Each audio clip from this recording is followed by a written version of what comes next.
안녕하십니까. 웨이처치 송중기 목사입니다. 오늘 받은 질문은 목사님, 크리스찬이 복권 사도 되나요? 입니다. 여기에 대한 여러분들의 생각은 뭐예요? 복권 사도 돼요? 왜요? 안 돼요? 왜 안 돼요? 댓글로 남겨주세요. 복권, 이게 사고 안 사고의 문제가 아니에요. 왜 사려고 하는가가 일단은 더 중요해요. 사람은 외모를 봅니다. 하지만 하나님은 중심을 봅니다. 사무엘상 16장 17절, 사람은 외모를 보거니와 나 여호와는 중심을 보느니라. 잠언 16장 2절, 여호와는 심령을 감찰하시느니라. 이게 단순하게 복권을 겉으로 사도 돼요? 안 돼요?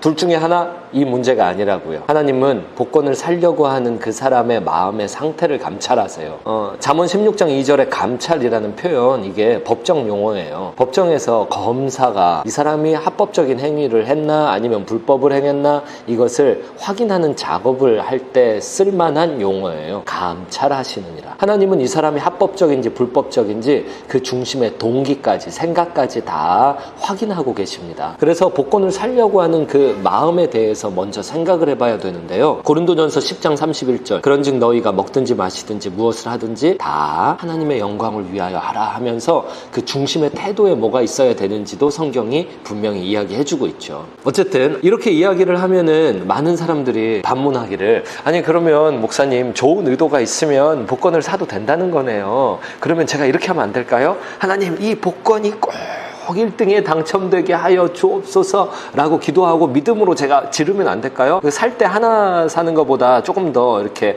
하늘은 돕는 자를 도우니까, 참고로 그거 성경 말씀은 아니죠. 그러니까 내가 복권을 한 2만 장 사면 안 될까요? 큰 투자라고 생각하죠. 진짜 그렇게 생각하는 사람이 있다니까요. 저는 그 생각에 대해서 세 가지 반문을 하고 싶어요. 첫 번째, 당첨 안 되면 어쩔 건데요. 당첨이 안 되면은 그러면은 하나님이 역사를 안 해줬으니까 하나님 신앙 버릴 겁니까? 예수님 안 믿을 거예요? 그리고 또 하나, 아니 당첨이 돼서 그걸 주의 영광을 위해서 쓰겠다라는 생각을 갖고 그 복권을 사는 마음의 동기가 있는 분이시라면 당첨이 안 될 경우에는 하나님의 영광을 위해 돈을 쓰지 않겠다라는 겁니까? 아니요, 목사님, 당첨이 되면은 큰 돈이고요, 제 주머니에는 작은 돈밖에 없으니까 큰 돈을 써서 하나님께 크게 영광. 그거는 오해가 있으신 거예요. 하나님을 큰 돈, 그 액수가 얼마가 됐든 그 돈의 액수의 크기로 축소시키는 생각이 있으신 거예요. 큰 돈을 쓰면 크게 영광 돌리고 작은 돈을 쓰면 작게 영광 돌린다. 이거 자체가 하나님을 돈의 크기로 축소시키는 생각입니다. 하나님을 돈의 크기로 축소하는 마음이 있는 것은요, 다른 말로 우상숭배라고 하죠. 하나님을 하나님으로 안 대하고 하나님을 내가 바라는 어떤 모습에 투영시켜가지고 그 투영된 하나님을 하나님으로 섬기는 것, 이거 우상숭배의 대표적인 모습입니다. 하나님을 아예 안 섬겨버리고 다른 우상을 섬기면은 그건 조금 다루기가 편해요. 우상숭배 하지 마 이러면 되니까요. 근데 하나님이라고 부르면서 내가 섬기는 다른 것을 그 하나님께 투영하면, 이거를 제가 옛날에 섞인 신앙이라고 이야기한 적 있잖아요. 섞인 신앙은 더 다루기가 힘들어요. 그리고 두 번째 질문이 있어요. 주님을 위해 돈을 사용하는 길로 복권을 선택한 이유는 뭘까요? 나는 비천에 처할 줄도 알고 풍부에 처할 줄도 알아. 모든 일, 곧 배부름과 배고픔과 풍부와 궁핍에도 처할 줄 아는 일체의 비결을 배웠노라. 주님을 위해서 돈을 사용하겠다 라면은 돈을 사용 지금 하면 돼요. 근데 굳이 복권에 당첨되는 방법을 통해 돈을 사용하겠다 라는 것을 고집한다면은 그 이면에는 어떤 생각이 도사리고 있는지 한번 생각해 보세요. 하나님을 위해서 내가 1,000원, 2,000원을 꾸준히 쓰겠다라는 것 말고 하나님을 위해 1억 천금 수십억을 당첨을 받아가지고 그거를 쓰겠다라는 생각의 이면에 제가 짐작되는 것들이 몇 개 있어요. 돈을 만들어내려면은 돈을 만드는 지혜와 실력이 있어야 되거든요. 그런데 그 지혜와 실력을 만들어내는 것이 선행돼야 돈이 만들어지는데, 요 선행되어야 할 돈을 만드는 사람이 되는 과정, 이것은 복잡하고 길고 지루하고 어려울 거예요. 근데 그게 싫은 거예요. 그게 싫으면은 그냥 가난하게 살아야 되는데 가난하게 사는 것도 싫은 거예요. 이렇게 이야기하면은 목사님은 신자유주의 체제를 뭐 지지합니까? 뭐 또 이렇게 질문을 할 수 있을 것 같네요.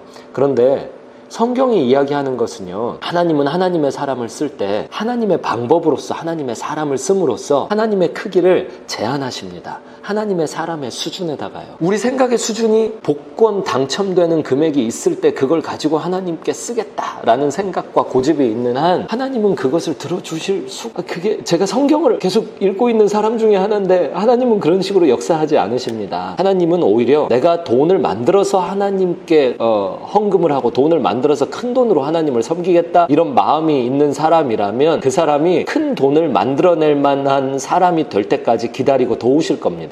비비디 바비디 부짠 이런 거는 하나님의 방법 아니에요. 이거는요, 그 사람의 성장이 배제되는 거거든요. 결과만 가지고 하나님은 우리에게 어떤 것을 요구하지 않으세요. 결과에 이르는 모든 과정을 하나님은 매우 소중히 다루세요. 또 세 번째 질문, 혹시 1억 천금을 통해서 부자가 되고 싶은 마음을 그럴듯하게 포장하고 계신 것은 아니십니까? 이게 세 번째 질문이에요. 내가 1억 천금을 얻고 싶어요. 근데 내가 대놓고 너무 1억 천금 받고 싶다고 하는 것은 좀 세속적으로 보이네요. 그러니까 요걸 포장하고 싶기를 거룩하게 포장하고 싶습니다. 나는 모든 것을 주의 영광을 위하여서, 그래서 주님께서 신비하게 역사해 주시기를, 이런 거 아니냐고요. 갈라디아서 6장 7절, 스스로 속이지 말라. 하나님은 업신여김을 받지 아니하시나니 사람이 무엇으로 심든지 그대로 거두리라. 히브리서 13장 5절, 돈을 사랑하지 말고 있는 바를 족한 줄로 알라. 그가 친히 말씀하시기를 내가 결코 너희를 버리지 아니하고 너희를 떠나지 아니하리라.